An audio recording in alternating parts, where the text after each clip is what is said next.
झपाटलेला बंगला. मोहन खूप दिवसापासून नवीन घराच्या शोधात होता, कारण त्याची बदली नाशिकहून मेरठला झाली होती. त्याला त्याच्यात कंपनीतल्या मित्राने एक बंगला सुचवला. बंगला खूप मोठा, अवाढव्य, पुढे पूर्ण गार्डन असा 1 करोडचा बंगला फक्त 25 लाखात मिळत होता. तो बंगला पाहताक्षणी मोहनला खूप आवडला. तसेच त्याने त्याच्या बायकोला म्हणजेच रागिणीला सांगितले.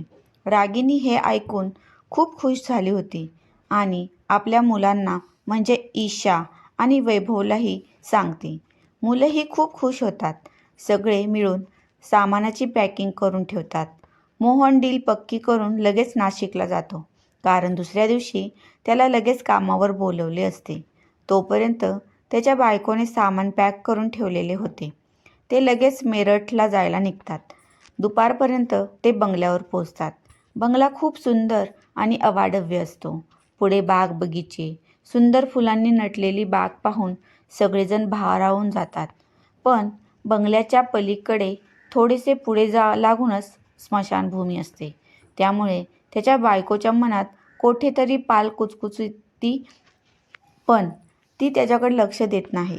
प्रथम सगळं घर साफसफाई करून सगळे सामान नीटनेटके लावून घेतात. तोपर्यंत त्यांना संध्याकाळीचे 7 वाजलेले समजत नाही. त्यामुळे ते आज बाहेर जेवायला जाण्याचा प्लॅनिंग करतात. सगळेजण आवरून बाहेर जाण्यासाठी निघतात. बाहेर त्यांना एक म्हातारा माणूस थांबलेला दिसतो. तो त्यांना बघून म्हणतो, "खूप मोठी चूक केलीत इथे येऊन. माघारी जा, नाहीतर अनर्थ होईल." सगळेच जण खूप घाबरतात. मोहनचा मात्र याच्याकडे अजिबात लक्ष देत नाही. त्याचा अजिबात यावर विश्वास नसतो. जेवण करून 11 वाजता सगळे घरी येतात. घरासमोर ईशाला एक मेलेल्या माणसासमोर खूप सारी माणसं पांढऱ्या कपड्यांमध्ये बसलेली दिसतात. ती जोरात ओरडते, "आई, ते बघ काय आहे." आई बोलते, "काही नाही बाळा, तुला भास होतोय. तिथे काही नाही." आता मात्र सगळ्यांची पायाखालची जमीन सरकते. मोहन पण आता हे विचित्र प्रकार बघून टेन्शनमध्ये असतो. त्याला आत्ता कळते की का 1 करोडचा बंगला फक्त 25 लाखात का विकला गेलाय. संध्याकाळी सगळेजण झोपलेले असतात. रात्री 2च्या सुमारास ईशाला मानेपाशी काहीतरी वळवळत होते आणि तिला जाग येते. ती बघते तर एक तुटलेला हात तिच्या मान दाबण्याचा प्रयत्न करत होता. ती सोडवण्याचा खूप प्रयत्न करते. ती खूप घाबरते, जोरात किंचाळते. सगळ्यांना जाग येते, पण तिथे आता तो हात नसतो. तिला आई पाणी पिण्यासाठी देते. ती शांत झालेली असते, पण अजून ती त्याच विचारात असते. सकाळी सगळ्यांना 9 वाजता जाग येते. मोहन आवरून ऑफिसला निघून गेलेला असतो, पण तो ऑफिसमध्येही त्याच विचारात असतो. या बंगल्याच्या बाहेर कसं पडायचं याचाच विचार तो करत असतो. ईशा खूप घाबरट असते, म्हणून मात्र तिला सारखेच भास होत असतात. कोणीतरी तिच्याबरोबर सारखं असल्याचा भास तिला होत असतो. एक दिवस वैभव आणि ईशा अभ्यास करत बसलेले असतात. अचानक ईशाचं लक्ष खिडकीत जाते. तिला कोणीतरी डोकावून पाहत असते. ती बाहेर जाऊन पाहते तर कोणीच नसतं. ती खूप घाबरते. कोण असेल खिडकीत या विचाराने ती खूप घाबरते.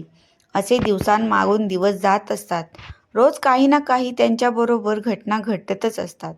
एक दिवस वैभव बॉल बरोबर खेळत होता. तो बॉल खेळता खेळता खूप लांब म्हणजे स्मशानात जाऊन पडतो.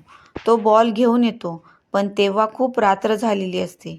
सगळेच जण गप्पा गोष्टी करत असतात, पण वैभव मात्र झोपाळ्यात बसून राहिलेला असतो आणि एकसारखा तो पाहत असतो. सगळेजण जेवणासाठी उठतात. आई त्याला हाक देते, "वैभव, जेवायला ये." "मी जेवलोय," असं ओरडून तिला सांगतो. आई त्याची दचकतेच. आज जेवायला नॉनव्हेज केलेलं असते, पण आई बघते तर सगळा स्वयंपाक संपलेला असतो. आईला धक्काच बसतो.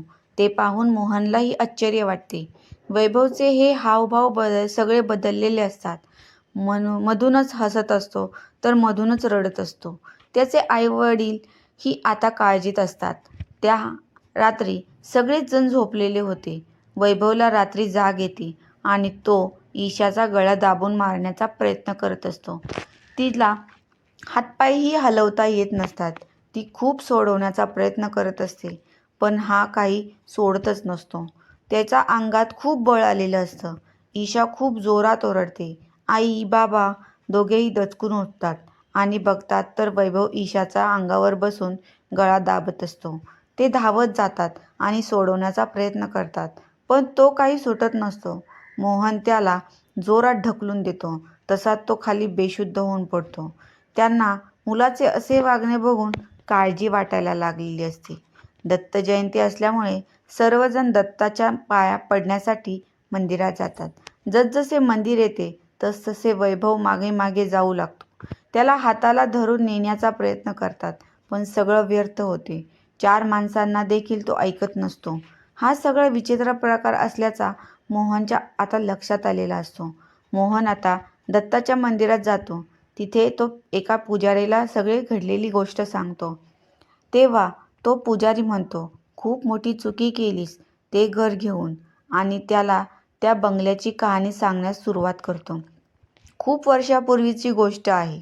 त्या घरात एक नवरा बायको राहत असतात. घर सुखसमृद्धीने परिपूर्ण असते, पण त्यांना मूल होत नसते.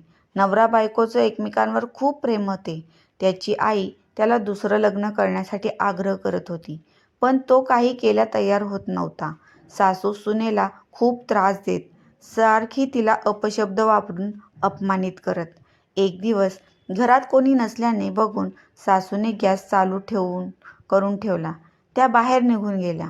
इकडे ती अंघोळ करून नुकतीच आलेली आणि चहा करण्यासाठी गॅस पेटवते तसा स्फोट झाला आणि ती तिथेच जळून मेली. जेव्हा नवऱ्याला कळाले तेव्हा नवऱ्याने गळफास लावून घेतला आणि मुलगा मेलेला पाहून आई वेडी होऊन मरून गेली. अशा प्रकारे घर स्मशान झाले. पुजारी सांगत होते, तिथे कोणीही सुखाने राहिलेले नाही. अजूनही तिथे त्यांचे आत्मे फिरत असतात. पुजारी एक दत्ताचा धागा संपूर्ण कुटुंबाला बांधण्यासाठी देतात आणि मुलाला लिंबाच्या पानावर झोपवायचे. 2 दिवसांनी मी येतो, असं तो पुजाऱ्याने त्यांना सांगितले. त्या दिवशी मोहन घरी आला आणि सगळ्यांना हातात धागा बांधला आणि मुलालाही हाक दिली, पण मुलगा आला नाही. म्हणून सगळीकडे शोधाशोध चालू होते, पण हा कोठेच दिसत नव्हता. शेवटी तो स्मशानभूमीकडे पाहण्यासाठी जातो आणि समोरच तो फुटलेली कवटी, कच्चं मांस अधाशीसपणे खात बसलेला असतो. त्याचा चेहरा खूप विचित्र झालेला असतो. ते दृश्य पाहून मोहनची वाचा जाते. तो घरी खूप जोरात पळत येतो आणि घडलेला प्रकार बायकोला सांगतो. तिला पण धक्काच बसतो. संध्याकाळी वैभव घरात येऊन झोपलेला असतो. तो आला की त्याला झोपवलेल्या अवस्थेत त्याला बांधून लिंबाच्या पाने पसरलेल्या गादीवर झोपवतात. त्यामुळे त्याला आत्म्याची शक्ती कमी झालेली असते. 2 दिवसांनी पुजारी येतात. मुलगा झोपलेल्या ठिकाणी लक्ष्मण रेषा काढतात आणि दत्ताचा मंत्र जपायला सुरुवात करतात. तसा तो मुलगा खूप जोरात ओरडायला सुरुवात करतो. मी सोडणार नाही तुला, असा जोराने ओरडत असतो.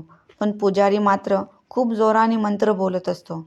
नंतर त्याला दत्ताच्या काठीने मारायला सुरुवात करतात. पुजारी ओरडतो, सोड या मुलाला, याने काय बिघडवलंय तुझं? अशा प्रकारे तो पुजारी दत्ताच्या काठीने खूप मारतो. वैभव आता शांत झालेला असतो. त्याच्या शरीरातून आत्मा निघून जातो. आत्मा निघून गेला की पुजारी त्याला दत्ताचा अंगारा आणि हातात दत्ताचा गोफ बांधतो. मोहन तिथून लगेच जाण्याचा निर्णय घेतो आणि अशा प्रकारे त्यांची फॅमिली सुरक्षित ठिकाणी स्थायिक होते. मित्रांनो, तुम्हाला ही कथा आवडली असेल तर चॅनलला लाईक आणि सबस्क्राईब नक्की करा. धन्यवाद.